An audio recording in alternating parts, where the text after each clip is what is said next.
Welcome, everyone, to our panel discussion on vibrations of peace and exploring the heart's potential to transform the world. And today we're delving into the fascinating interplay between science and spirituality, examining how heart coherence and meditation can profoundly influence global harmony. And we are joined by two experts in the field, Dr. Rollin McCraty and Shima Shad Rouh, who will share their insights and research on how individual emotional frequencies and collective meditative practices can foster peace, both within ourselves and across our communities and the world. And with that said, please welcome Dr. Rollin McCraty. Rollin McCraty, PhD, is the Director of Research at the HeartMath Institute. He's a professor at Florida Atlantic University. And Dr. McCraty is a psychophysiologist whose interests include the physiology of emotion. And one of his primary areas of focus is the mechanisms by which emotions influence cognitive processes, behavior, health, and the global interconnectivity between people and the Earth's energetic systems. And he has been with HeartMath Institute since its founding in 1991, and he has worked closely with Dr. Childress to develop HMI's research goals and has been instrumental in researching and developing the HeartMath system of tools and technology. So welcome to the panel today. And also joining us is Shima Shad Rouh. Shima Shad Rouh, the visionary founder and CEO of Infinite Love Coaching Academy and Holistic Health Resort, whose work embodies the fusion of science and spirituality in the pursuit of holistic well-being. And Shima's unique approach to coaching and health stems from her extensive personal and professional journey, deeply rooted in the mind-body-spirit connection. And as a heart intelligence facilitator and holistic therapist, she has made it her mission to create a peaceful world through transformative practices. And her best-selling book, Infinite Love, My Journey to Better Health, Relationships, and Finances, Applying a Scientific Spiritual Approach, dedicates a full 3 chapters to the teachings of the HeartMath Institute. And in these chapters, she explores the profound power of our hearts and the impact of our emotions on our health, relationships, and global well-being. And I am your host, Petra Brennbauer. I'm a well-being coach, podcast host, the creator of the Journey Wellbeing platform, and of course, a HeartMath certified mentor. And I support women on their journey of healing from stress, burnout, and chronic pain through our own journey framework. And it is my mission to empower individuals across the globe to reclaim their mental, physical, and emotional well-being and to make holistic healing accessible for everyone. So welcome to our panelists today. And let's dive in and get to know a little bit more about you and what brought you to HeartMath and what your connection is. So, Rollin, would you like to start us off with your personal journey, a little bit about where you've been at, how you came to HeartMath, and what your calling is with what you're doing? Sure. It's kind of a long story, but let me try and make it a short one for the sake of our viewers here. I was originally, my first career was a communication engineer. I used to work for Motorola, and I always had a deeper, I guess, curiosity about the deeper aspects of what are magnetic fields and electric fields and the things that I worked with. Was never satisfied with our explanations. You know, we have lots of formulas that describe their behavior, but not what they really are. I kept asking those deeper questions and kind of getting told, don't ask that, more or less. So that led me to actually discovering some books that had some insights maybe into the deeper aspects, which led me to kind of leave that career and move to California and get a degree in consciousness studies. That's back in the 1970s. So I did that, and then I had started a company of my own and kind of a high-tech electrostatics problem-solving company, which became very successful, and still had that deeper, something was still missing in my life. And, another sports car in the driveway wasn't going to kind of do it, that deeper fulfillment. And that's when I met Doc Childry through some previous friends, and who's the founder of HeartMath, of course. And so I spent some time. Well, the true story is he was on the East Coast at that time, and I was there on business, and said, I'll go meet this character and find out who he is, spend an hour. And I ended up spending 3 days. That was where I was first really introduced to the deeper aspects of the heart and heart intelligence. I know, don't get me wrong, I knew about the heart. I mean, I had a degree in consciousness studies, right? So we know about the heart and, all this stuff, but no, I didn't really. And that was kind of so I then brought some of the experiences and practices this long before HeartMath and the formal techniques we have now into my work life and personal life, and can honestly say that I made more personal inner growth in the following 3-4 months than I had in many years of meditation and things. Not that I got a lot out of meditation, don't get me wrong, but this was different. So I started bringing those best I could into my company, and which, long story made short, finally had the courage to follow my own heart's inner guidance and sold that company and helped join with others and help Doc found HeartMath. Wow, thank you so much. Personal experience is the real quick answer. Yeah, thank you so much for sharing that. That sounds really intriguing. A degree in consciousness in the 1970s. It sounds so far ahead of its time, even. So, thank you for talking about that. And Shima also has a very profound story to share of how she came to HeartMath. So I'll invite her to share a little bit about herself as well, and how she came to do what she does today. Thank you so much.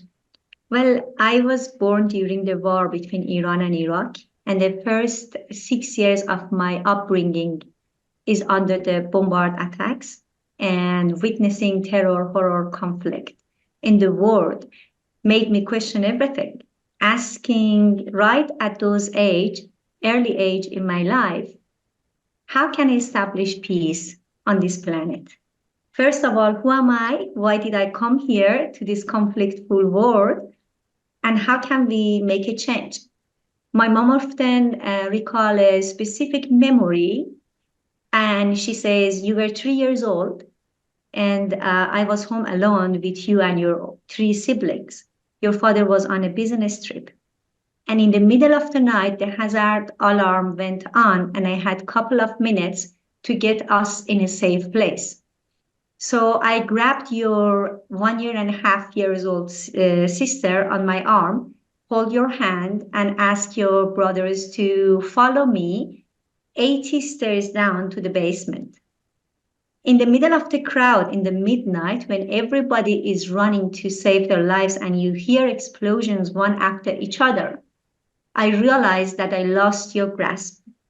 And when we arrived to the basement, you weren't there.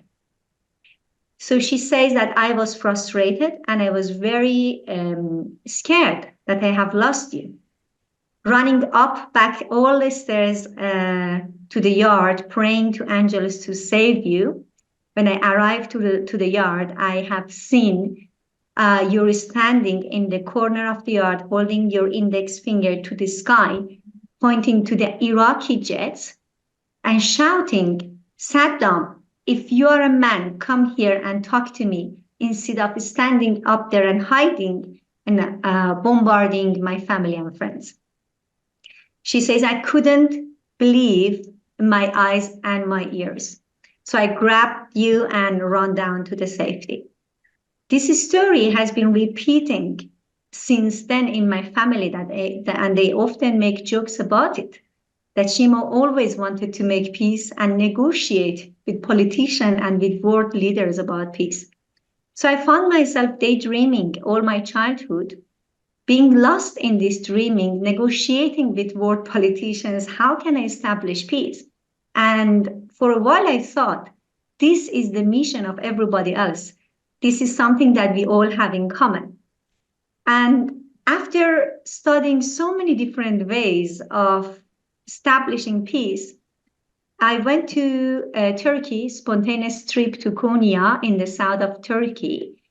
made me familiar with the teachings of Rumi, this Persian poet of unconditional love. When he said, "Yesterday I was clever and I wanted to change the world. Today I am wise and I'm changing myself."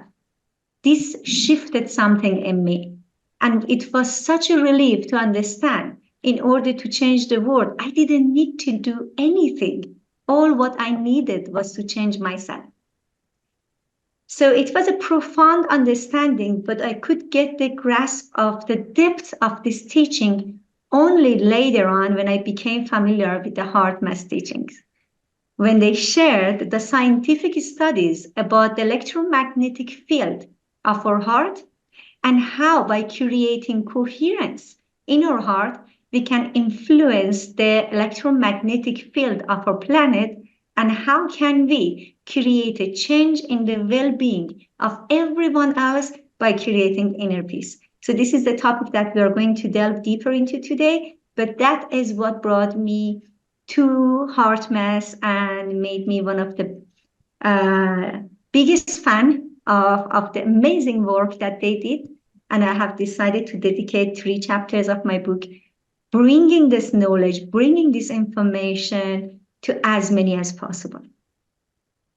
Thank you so much for sharing that. And what a profound story you've had. And I am actually very, very grateful that we've managed to bring all of us together today, because I feel like the experience and everything that both of you have put into HeartMath and the studies and understanding it and then proliferating it into the world will have such a profound impact and has already had a profound impact. So let's dive into HeartMath a little bit further and break down the concepts a bit more. This is a huge topic. Obviously, if we're talking about global peace, we're talking about all the pieces that go into the techniques. These are big, big topics. So let's start. And maybe, Rollin, you'd like to speak to that. What is the meaning of heart coherence? What is heart coherence? And how does that actually affect our health? Because this will be the first piece in what we'll be talking about further. But let's start with that, and specifically what heart coherence is and how that affects us. Sure. To really answer your question, I need to preface this by saying that heart coherence, there's different levels of what we mean by when we say that. So I can talk on, which I'll do first, purely physiological, right? So what might be the best way to answer your question is to go back in history to the early 1990s when we started our research facility here. And we were studying how different emotions affect our physiology, our blood pressure, our hormones, or the brain waves, and all these types of things. And we were a little ahead of our time in a way, because we were at that time, the early 90s, right? There were maybe 3 papers in all of the research literature, published journals on positive emotions. Fortunately, that's really changed since then, but that came many years later. So one of the things we were doing different was also looking at, well, what happens in our bodies and our physiology and the rhythms of our body and hormones and these different things when we feel things like compassion or appreciation or love. The thousands of papers on stress and depression and anxiety, of course, at that time. And what we found was that the most reflective things that we can measure in the body of a person's emotion that correlated with the emotions was actually the rhythms of the heart. It wasn't our brain waves, and it wasn't these other measures. And that showed up in what's called heart rate variability, which is the beat-to-beat change in our heart rate. That's always changing, and it creates these patterns. So when we're feeling like anxiety, it creates a kind of a chaotic looking pattern in the heart rhythm, or frustration, which is actually a different looking pattern, but still kind of a chaotic looking pattern. So that was pretty revolutionary at that time. But the more significant finding was that when we really felt appreciation or kindness or compassion, these types of things, that the heart rhythm not only shifted its pattern, but our body was shifting into a different functional mode of operation. And that was reflected in the rhythms of the heart, which we now later called heart coherence, where the heart rhythm becomes this rolling hills or sine wave looking pattern. And then following that, what was going on, what can explain this, that rabbit down the hole, so to speak, that led to many, many discoveries, and connecting the dots, that we really do shift into a different optimal state. God, I can't talk this morning. Optimal state is what coherence reflects. And there are now 500 independent studies that have used, the HeartMath approach and techniques to study this. So we now can say with great confidence that learning how to be more coherent, heart coherent, has a lot of benefits. I mean, a lot of physical benefits: lowered blood pressure, better hormonal balance, faster recovery from many different types of health challenges. But even more importantly, there's a way that we can walk through life with less stress, more ease. So that would be physiological level, a lot of benefits. I mean, we can teach this in a way that makes sense to first responders or law enforcement and firemen, engineers, right? Because they can understand the language of optimal function physiologically speaking. But on a deeper level, heart coherence is also reflecting, excuse me, a deeper synchronization or alignment between our mental activity, our thoughts, our emotions, and what we could think of as our larger self, right? Or our higher self, where those things start becoming aligned. That's what we really mean by heart intelligence, so that we're able to bring that into our decision making, into the way we kind of move through the challenges of day-to-day life. And that's really the bigger aspect of what HeartMath is about. That's fascinating. And I love the fact that we are talking about this at the moment on a more individual level. But let's take this global. And Shima, you have studied and worked with HeartMath on a more global scale to kind of find out the impact of heart coherence on global well-being. So let's expand on what Rollin was talking about on this more individual level, and what have you found when you have taken this globally? Well, as Rollin explained, when there is a coherent communication between our brain and the heart, we are in a state of heart coherence. So there is an electromagnetic field around every living being. And around our heart, we have the largest electromagnetic field that we can measure today at the scientific labs around 2 meters around us. That means when I'm sitting here, 2 meters in front of me, 2 meters behind me, 2 meters on my right, 2 meters on my left, 2 meters above, and 2 meters below, it's the electromagnetic field of my heart.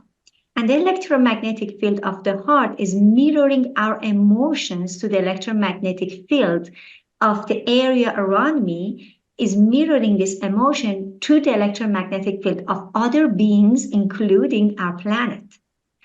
And it's also receiving information from the electromagnetic field, from the collective electromagnetic field, and sending this information. And according to this information, the brain will act. That means if there is some kind of stress in the surrounding, imagine there is a wild animal in the surrounding, my heart will pick up that information much faster than my eyes and my brain, and would deliver that to the brain, and then the brain will release stress hormones. So that's very interesting to understand that this communication there is this communication between heart and brain, and this communication need to become coherent in order for us to have a better health. Now, knowing that we are mirroring our emotions, whatever is happening inside us, we are sending and broadcasting it through the electromagnetic field of our heart to the global field. They have came up to this conclusion that whatever you feel inside your heart create impact in the well-being of others. So they have done over 600 scientific studies during 30 years, published during 30 countries, within 30 countries, published in 200 universities, studying the power of meditation on affecting global field in reducing crime rate and fatality in the war. Specifically, HeartMath Institute, they run an experiment during the peak of the war between Israel and Lebanon in 1986. And they sent practitioners to Jerusalem and Yugoslavia and USA during 27 months of study to meditate and focus on peace. They realized that every time the group meditated, the crime rate reduced from 80 from between 40 to 80%, and fatality rates dropped from 12 to 4 per day. Means every time that they meditated and they focused on the peace, they could save 70% lives. It's unbelievable to understand that when you and I create inner peace, we literally can save lives. And HeartMath has an amazing way to measure the electromagnetic field of our planet, which I would love for Rollin to explain that later on, because he's the expert in the field. But following the studies of HeartMath institutes and also all these 600 scientific studies that has been done by so many different universities, scientists came up with the formula for global peace. And that is fascinating. They realized that if the square root of the number of the population of a country meditate for peace, they can affect the global field. So let's say we are living in a world of 8 billion inhabitants. If a square root number of the 8 billion, which is around 90-something thousand people, less than 100,000 people, meditate together, focusing on peace, we can affect the global peace. And of course, this needs to be continuous and repetitive. Because with all what we are broadcasting out there, all the news of fear, scarcity, lack, everything that we are broadcasting every single day out there, what every person is vibrating is a low vibration based on fear. So what we need to do, we need to go within and spend at least this 5-10 minutes every single day focusing on inner peace if we want to have a better health, healthier relationships, and live in a healthier planet. Yeah. And when we talk about raising our vibrations, it sometimes feels like this very abstract concept that doesn't really mean anything. When you put it that way, it's so simple. We start within ourselves and then we connect to global well-being. And all of a sudden, that part of raising our vibrations makes so much sense on how we can affect ourselves and others on the planet. And do you want to do maybe a brief demonstration of a heart coherence technique or something that the viewers can just get a glimpse at how this works? So when we're talking about HeartMath and heart coherence, do you have a short technique where they could maybe have a quick insight on how that works when we talk about that? Sure, you would like me to answer or Rollin answer that too? It's absolutely fine.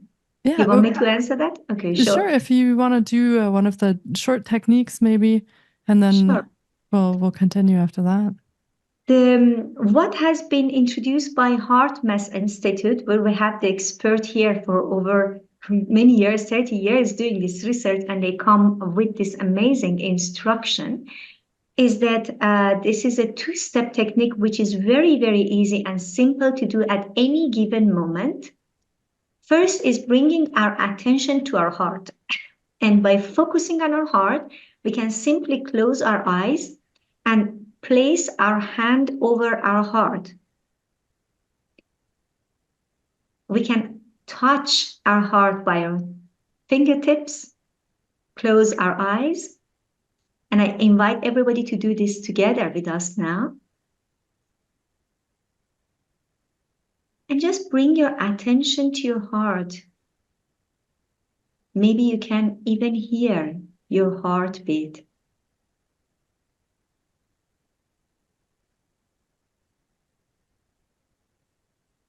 And now start to slow down your breathing rhythm. Inhale deeply into your heart and exhale fully from your heart.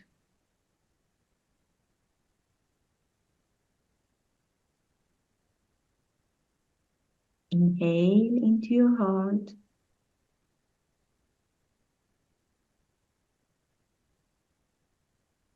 And exhale from your heart.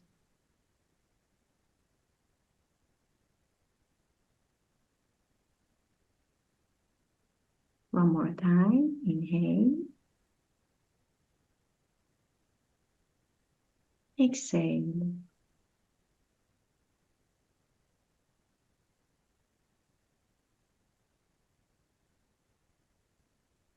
Already, you have achieved to create a coherence in your heart by just focusing on your heart, breathing into your heart, and exhaling from your heart.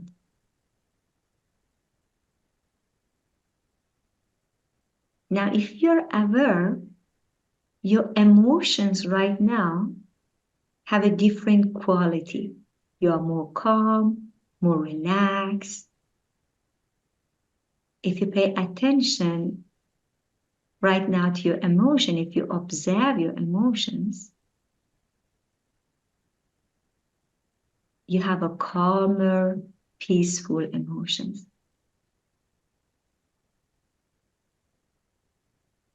And now you can allow this beautiful heart-based emotion to travel all over your body, to send it to every cell of your body.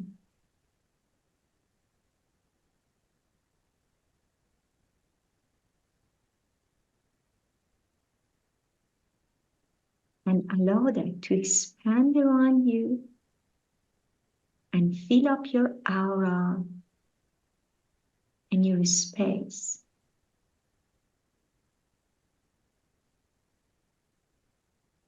With this loving emotion of peace, calmness. Maybe you are feeling gratitude, whatever it is for you.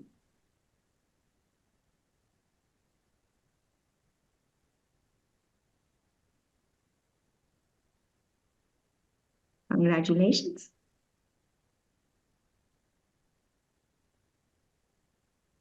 Thank you for taking us through that. And very simple technique at its simplest, really breathing, visualizing, and no reason why we couldn't do this every day and work on this together. So thank you for taking us through that. Thank you. And it is very powerful. Yeah. We can do that at every given moment, in the middle of a difficult decision making, or you are in the middle of a meeting or in a discussion or in traffic jam. There is no reason we don't dedicate ourselves 1 to 2 minutes to bring so much benefit to our life that Rollin explained before, the benefits of creating coherence between this communication between the heart and the brain. Yeah. So now that our viewers have gotten a sense of what we're talking about on how we are moving into coherence, let's talk a little bit about measuring, as you touched on before, Shima. And Rollin, I'd like to come to you for that because I'm curious how HeartMath measures these effects of meditation and heart coherence on the electromagnetic field of the world. This seems to be a huge undertaking to find a way and a means and then an analysis on how to measure that. So how has HeartMath done that? What's in the works for that? Yeah. A number of different ways. So first thing, if I may, so there are about 8 core HeartMath techniques. Shima led us through one of the basic ones, but only one of them is really a meditation technique called Heart Lock-In. Most of what the HeartMath techniques are is really about accessing that, our larger self, I'll just say it here, in the moment, bringing our physiology into coherence. I like traffic jam analogies, right? It's when we hit the traffic jams of life, not just when we're meditating, but that's how we can really kind of flow through the day with more grace, more ease, less stress, is by in the moment connecting with that deeper part of ourself, our heart's intelligence. I just kind of wanted to make that. That's kind of one of the key differentiators, I think, of HeartMath. But yes, it does. It's heart-focused meditations are also very important to retrain our body, our physiology, our nervous system into heart coherence as a new familiar state. And it starts to feel uncomfortable when we're not in that more optimal state then. But as Shima also already described, the heart, when it beats, it creates a magnetic field. And the reason I know that is I can measure it. And we use devices called magnetometers to measure that. And you can take them outside the body because the magnetic fields go through things, right through the skin and radiate. And as she said, those fields are carrying information about our emotional state, patterns, which we can also decode and look at on, graphs and see the different energy patterns, vibrational patterns of different emotions that we're literally broadcasting into the environment around us. And then we showed that our nervous systems are also like big antennas that are tuned, if you will, to the biological frequencies of other people. So there's this communication that's always going on for most people under the radar that we're not consciously aware of, but an energetic dance or communication that's always going on that has profound influences on how we perceive other people, whether we trust them or not, how we feel about them, whether we believe them, etc. Right? Now, to bridge it to the bigger planetary level, several different instruments now of measuring planetary fields. And one is the same kind of devices called magnetometers that are ultra sensitive, that are specifically designed to measure what we call resonant frequencies, the moving or the vibrating aspects of the Earth's magnetic field. And I think most of us, learned back in science class that we live in a magnetic field, the North Pole, the South Pole, right? And the compass tunes into that field, makes the needle move. One of the things that I didn't learn, I was even a communication engineer and didn't know this till much later in my career, but one of the properties of magnetic fields, field lines, just to help the listeners understand this, remember back in science class when we dumped iron filings on a glass plate and you put the magnet under it, right? And you see the shape of the field, whether it's a horseshoe or a bar magnet or whatever. But that simple little experiment also lets us visualize what are called magnetic field lines. So if you remember, those iron filings line up in parallel lines, kind of next to each other. So we're seeing field lines, visualizing them in this same simple little experiment. Well, here's the thing. You can pluck magnetic field lines just like a guitar string and they vibrate. So at the scale of Earth, you've got very long lines, and just like on a guitar or any stringed instrument, the length of the string and the tension determines its frequency that it vibrates at. If it's music, we call it C or E or F sharp, whatever, right? But those are just letters that describe a literal frequency that it's vibrating at. So the field lines of Earth are very long, so they vibrate at a much lower frequency, much lower than what we can hear, right? And what's plucking the strings of Earth is the solar wind coming by. So Earth is turning in the solar wind, and then the strings are sitting there vibrating. Now, here's the wild thing. At least I think it's pretty amazing in that, and we know this because we have a global system of magnetometers measuring the Earth's magnetic fields all around the Earth now. The primary resonant frequency of technically called field line resonances, those vibrating field lines, in frequency language is 0.1 hertz. Okay, now that translates to one cycle, every 10 seconds, very low frequency. Now, here's what's the amazing part, is that is exactly the same frequency as our heart rhythms when we're in this heart coherent state. So when we're in coherence, when we actually have a resonant frequency in our physiology, which is that same frequency, which is the optimal flow of information and blood and everything between the heart, brain, lungs systems. So that's why it's such a beneficial state. We're vibrating or oscillating at our own personal resonant frequency, which is the same as the Earth's field lines. So if we also think back to science class, way back when, right, for most of us, or even if you didn't get to do this experiment, I think most people know the example of tuning forks that are tuned to the same frequency, and you tap one and somehow magically the other one starts to vibrate without ever touching it. Well, what that's actually demonstrating is what's called resonant coupling, which means that you can transfer energy and information between any two systems that oscillate or vibrate at the same frequency. Now, with the tuning fork, you have air molecules that are mediating that energy exchange, but it works the same way with magnetic fields. You just don't need the air molecules, right? I'm an old guy now, right? So I remember back when we used to have to turn knobs on radios to tune the station to the, right?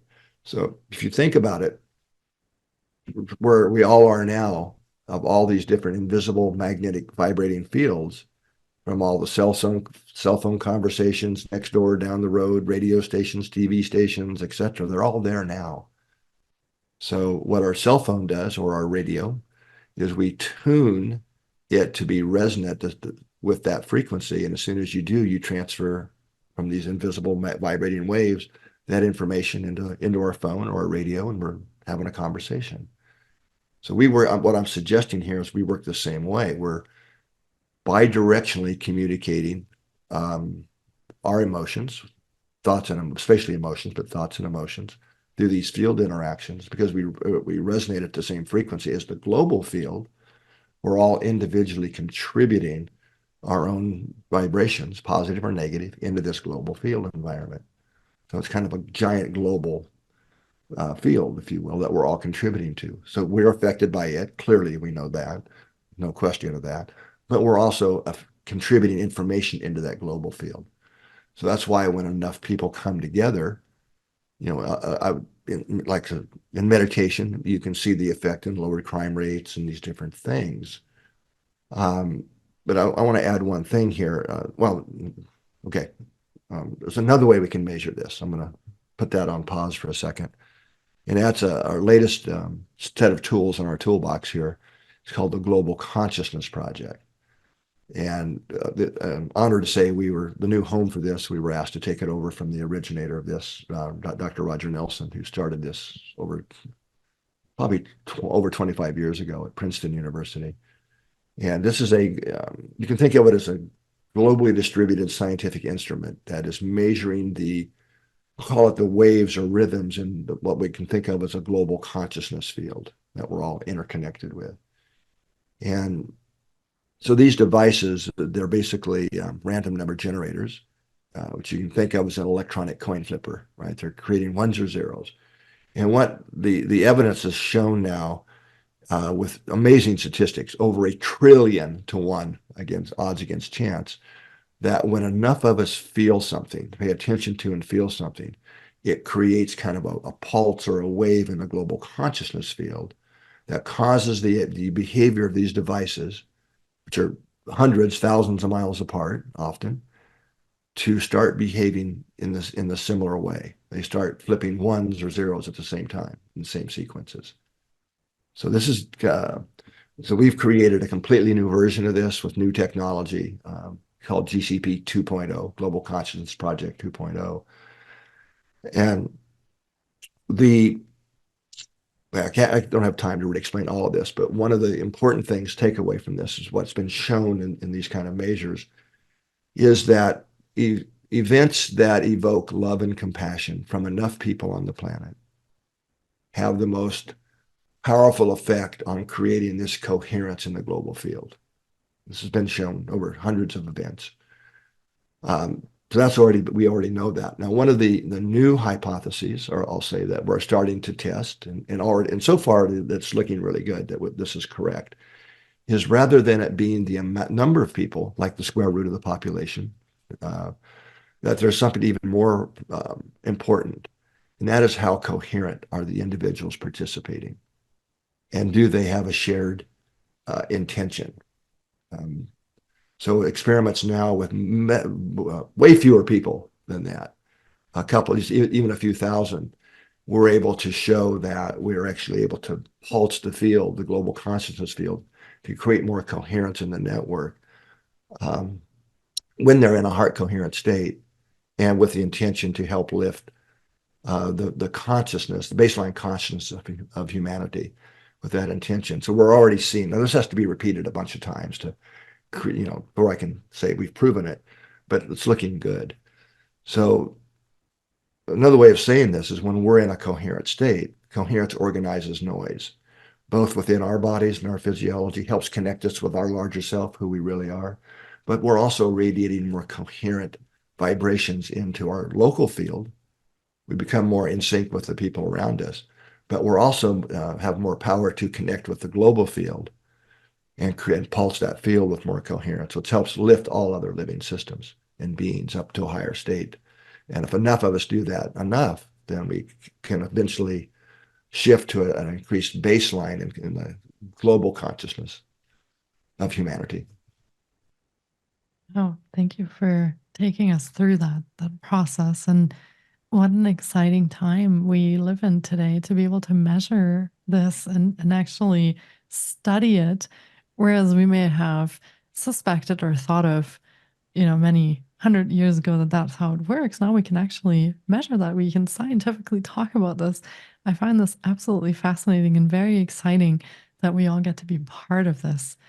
And going from how we measure this now and having established that what we do affects our planet, affects other living human beings, Shima, I'd love to come to you now. And you touched before on this scientific equation, on the formula for global peace. So how can viewers practice this? It seems like a big undertaking, and we have to come together in a coherent way and do this together. So how do we do that? And I think you've also prepared a little meditation to kind of show us how that works. Thank you, Petra. And I'm fascinated by what Rollin just shared about the new way of measuring the coherent field. And when people are creating heart coherence and set that intention, we need even fewer people. And that's absolutely fascinating. I love that. Thank you so much for sharing this. Actually, I have been receiving this information during my channeling sessions. I work with the Universal Directory of Information, the Akashic Records, the records of the soul. And this information came to me a couple of years ago, that every time that we had a group meditation, they would tell me, when you are going to do offer the meditation, connect to the Akashic records, and then you would need much less people in order to affect the global field. And today, what Rollin says is a scientific proof for that. And I'm so happy, so delighted to hear that. Thank you so much for sharing that amazing information. And as you have said, what we are feeling inside us is creating a ripple effect in the ocean around us, as if you're throwing a stone inside the ocean, and you may not see how wide and how far these ripples go, but they never end. So how can we bring this into our daily practice? First of all, to become aware that what we feel inside matter. Every feeling we have inside us, it's creating a different reality in our personal well-being, in our relationships, and in our global well-being. So it's important to bring this to the awareness as the very first step. What am I feeding the global field with? Am I feeding this with anger, resentment, anxiety, fear-based emotions? Or am I going to contribute something intentionally good for the well-being of everyone involved? That's the first thing I think we need to bring to awareness. Understand that what you feel inside you is creating a shift in the life of everybody else. So if you're every single day starting your day with watching terrible news or going to bed, bringing all this catastrophe to your subconscious mind, that's a moment you need to create a shift and see, okay, now I don't want to fit myself with those fear-based information. How can I change if I see there is a war in this country, there is discrimination in that country, there is a high crime rate in the other place? How can I change? Just go within, set the intention to create a coherent in your own heart, and from that, create a vibration of peace and compassion and gratitude, as Rollin explained. Whatever is that feeling for you in that moment is creating a change. And if we come together, and HeartMath has the program of the Global Peace Pulse, right? So you can even sign up on that program. There is an application you can download, and you can see whenever other people are meditating, you can just join the quantum field and create that coherence. So that is the moment you're adding and you're getting together with the rest of the people. And in Europe, I have designed this program according to European time. Every Sunday at 9 p.m., I found it the time that everybody is now kind of calm. They come to the end of the weekend, and now they are planning for the day after. So they have this moment of peace. At 9 p.m. Central European time, we are creating heart coherence and focusing on the peace with the intention of sharing this peace with the world. So I created a Telegram channel for this global peace meditation.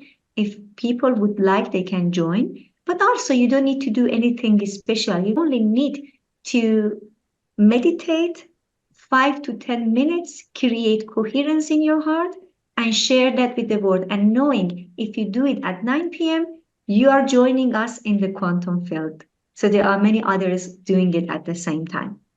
And invite more people to do it. And for the meditation, as you mentioned, I haven't prepared anything, but every time spontaneously, I just tune in to the vibration and start with the meditation. So we can do some short meditation together, and inviting all the loving audience to join us in this very moment to create inner peace, to create heart coherence, and to vibrate this beautiful emotion with the world around us. Okay, so if everybody is ready, we can start. All right, sounds great. Thank you for doing this. I think this will be a lovely experience for everyone. So take it away. With pleasure. Sit back, relax, and close your eyes. Start to breathe deeply and slowly.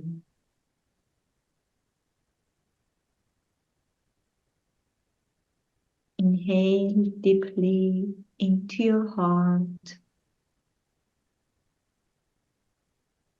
and exhale fully from your heart.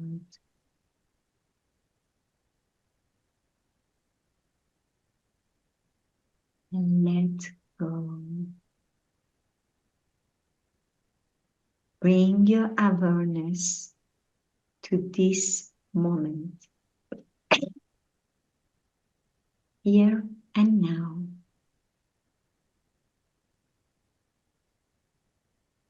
Let go of your thoughts, your worries, or expectations, and relax. Continue to breathe deeply and slowly.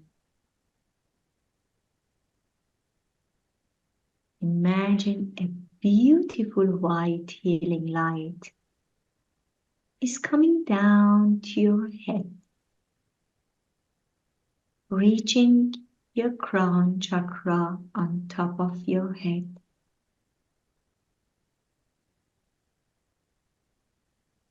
Balancing and harmonizing your crown chakra.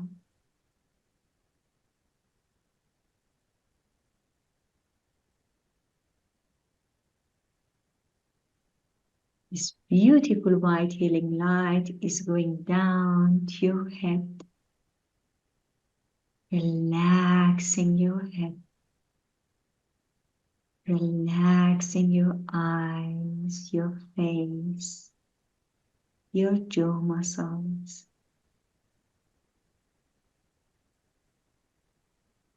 As you breathe deeply and slowly,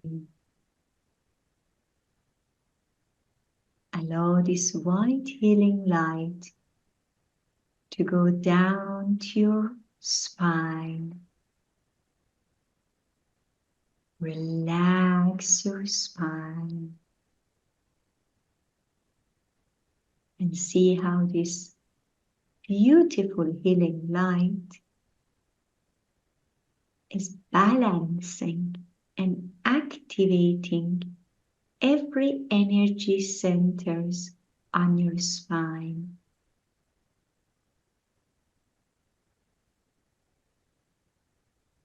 Continue to breathe deeply and slowly. See how this beautiful white light reaches your heart,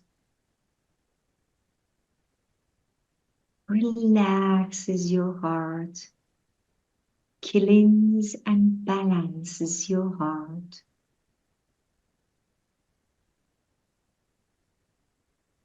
And open this heart to every direction. You can feel the expansion in your heart.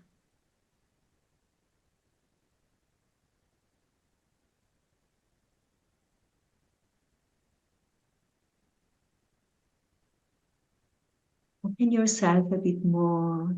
Allow more of this loving, healing light to travel down to your spine, reaching your root chakra on the bottom of your spine, balancing and activating your root chakra.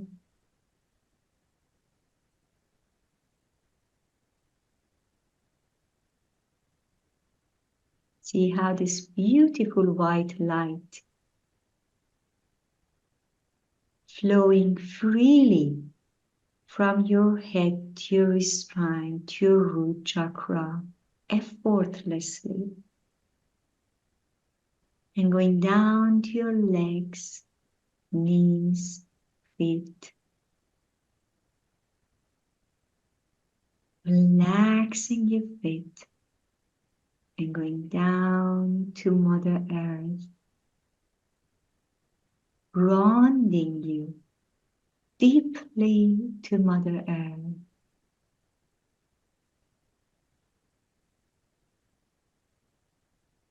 Say hello to Mother Earth. Feel the loving embrace of Mother Earth. See yourself connected, grounded, and balanced.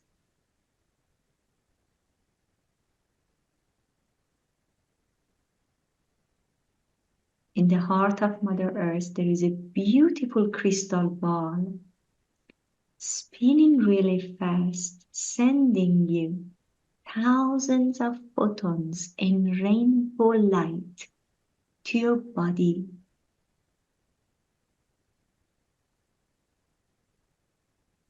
And to your aura. The beautiful rainbow light goes to every cell of your body, regenerating your cells to its original perfect health design. Take a deep breath.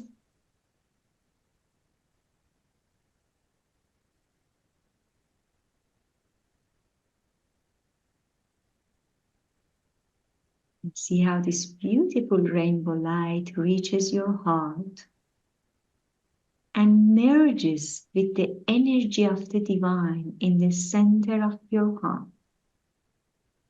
and expand all around you, creating a big sphere of protective shield around you and around our meditation today.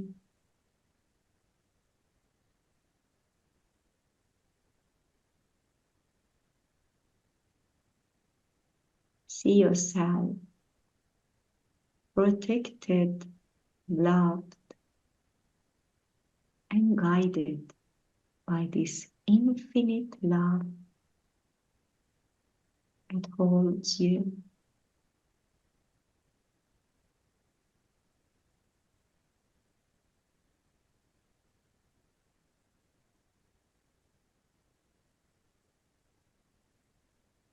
This very moment, bring your attention to your heart.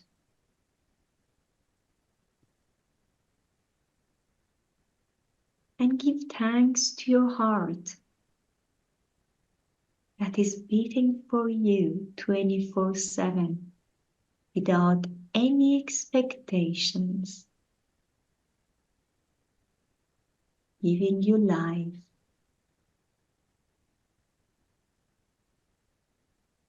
and bringing intelligence to your life.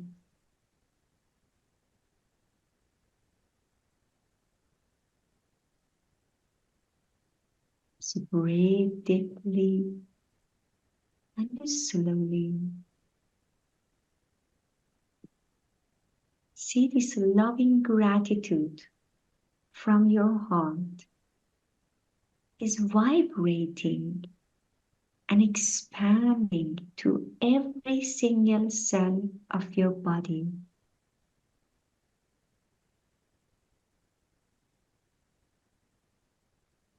A beautiful pink light shining out of your heart, reaching every cell and expanding all around you,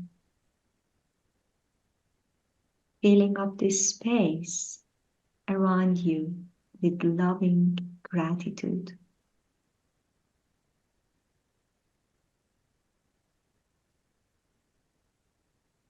Send this loving energy to the people you love.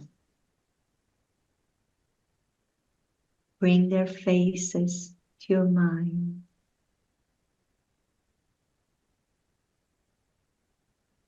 And see how they are receiving this beautiful pink light in their heart.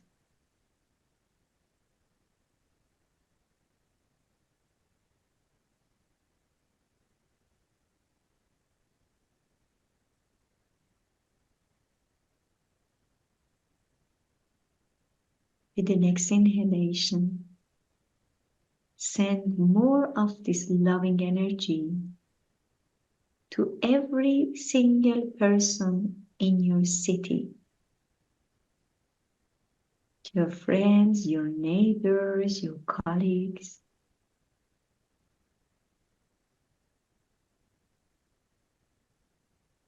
everyone that lives in the same city. And see how their heart is lighting up with this pink light, receiving your loving gratitude.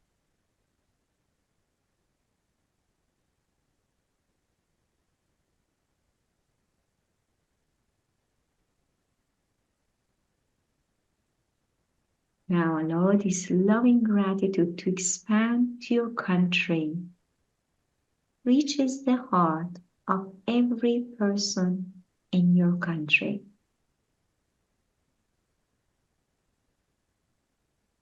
See their faces with a smile, receiving your loving intention in their heart.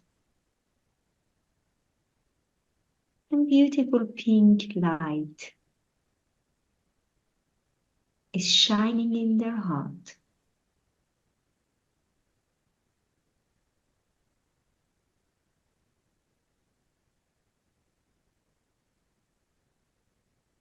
With the next inhalation, allow this loving energy to expand to all over the world.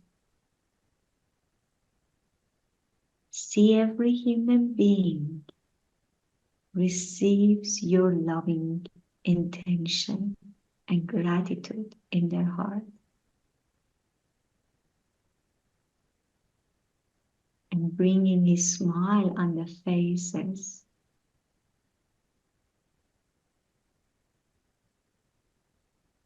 As we receive this beautiful pink light.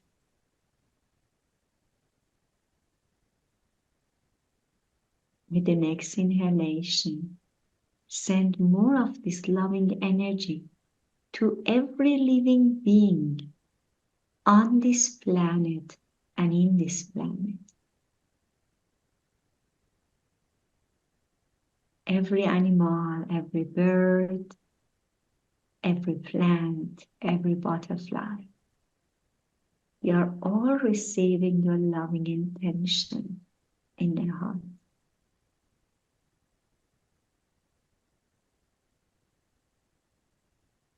And our entire planet is vibrating in loving gratitude in the pink light.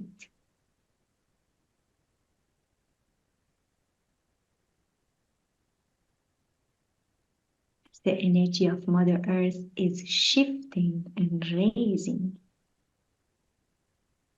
Beautiful pink light expands in the entire universe, reaching the heart of every other being in this universe.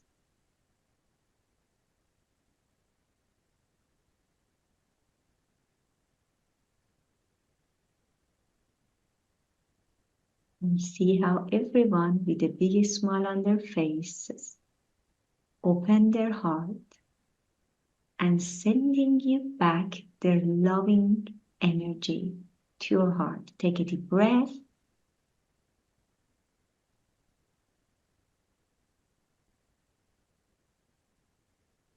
And receive this loving energy in your heart.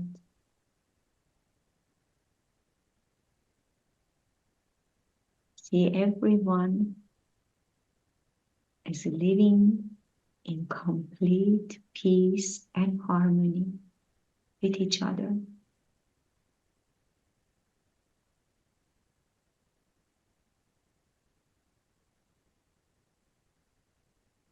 And everyone shares their gift with the world.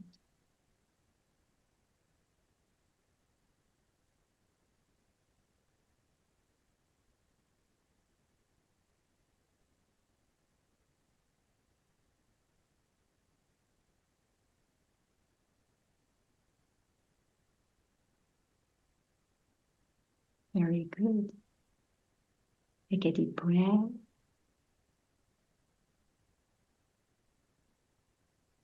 Bring your attention back to your heart. Place your hand over your heart.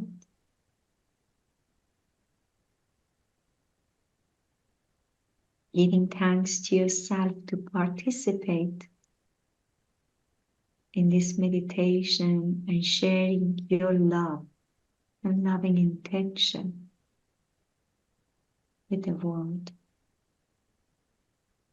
knowing that you have done your part to create a better world.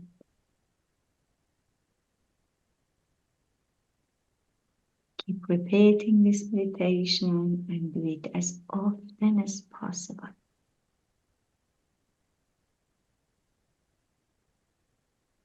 Take another deep breath in and out. Bring your attention to your body. Move your hands, your toes, your neck slightly from one side to other. And whenever you're ready, you can open your eyes.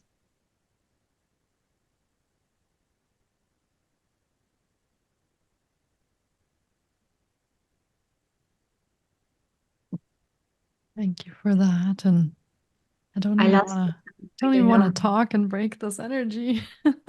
So thank you.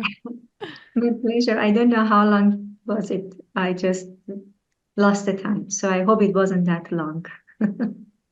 Amazing. And a glimpse into the experience that we can have if we all come together during this time with HeartMath, with Shima's project in Europe, and we do this together on a global scale. And there you have it. Our viewers get a little bit of a feeling and an insight in what that feels like to do that on a more global scale. So thank you for that. My pleasure. Now, we'll be wrapping up the panel talk coming out of this beautiful meditation.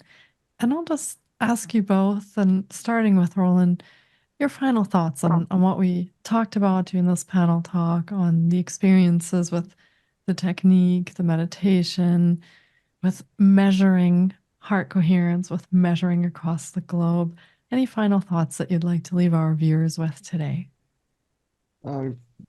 Yes. I'm actually going to repeat something Shima already said, and that would be my invitation for everyone listening is often as you can remember throughout the day, each and every day, just pause, tune in, and simply ask yourself, what am I feeding the field?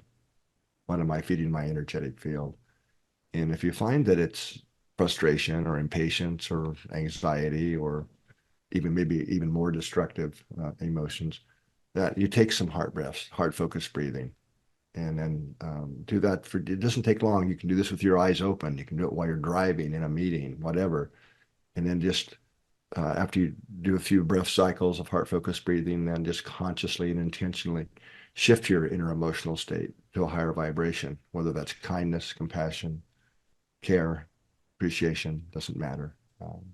Because it matters what we're feeding the field. Absolutely. And as we're feeling sort of the ripples now from that meditation we just did, I think it becomes very clear that we can feel the difference between when we're not in a coherent state and we're feeding a lot of anxiety and fear and all of that into the field, as opposed to how, and I don't want to speak for both of you, but as opposed to how I feel at the moment and what we're putting out then. So thank you very much for that. And Shima, anything else you'd like to leave us with? I would love to invite everyone to ask yourself this question: who am I? It's a very important question. Am I just a physical being having this energetic experience, or am I the energetic being or a spiritual being, as Dr. Vendaya said, having a physical experience? This is a profound question that we all need to ask ourselves. And the moment we find the answer and we become aware of who we are, that's the moment our life starts. And we step into our empowerment, step into our true power. If you realize the love that you vibrate from your heart, the power that you have inside your heart can become a beautiful weapon to transform all negativities into positivity, you will realize how powerful you are, and you would not spend a second in anger, in anxiety, in resentment, in fear, and any other emotions that doesn't serve you. It's very good to experience all those emotions. The negative emotions are all valid part of our life, but we need to understand to not let ourselves to go and get lost in those emotions. So we need to understand who we truly are and what a tremendous power we have inside our heart. As Rollin said, practice heart coherence at any given moment throughout your day and bring yourself more into the coherence with your heart and also with our planet. As we know, and he shared very well, that the pulse of the planet and the pulse of our heart both are vibrating at the same frequency. So the moment you bring the coherence, you're bringing the vibration, matching the vibration of the Mother Earth. We are not here to heal Mother Earth. We are part of Mother Earth. We need to heal ourselves. When we heal ourselves, the Mother Earth will heal. Thank you very much for leaving us with that. Such beautiful words and insight for everyone viewing and listening. And I will just remind everyone that we are going to put more information about each of the panelists, some of the links that we spoke about in our panel talk. We'll put all of that in the description. So if you have enjoyed this panel talk, you'd like to know more, you'd like to dive into some of the things like Shima's book, for example, you want to participate in some of these events that are being put on, check the description. We'll make sure we link all of that there. So thank you both for your time today, your expertise, your wisdom, your experiences. It has been fantastic sharing that. And I hope the listeners and viewers feel the same way. I want a huge thank you to you both for being here, and enjoy the rest of your day. Thank you. Take care, everyone. Thank you.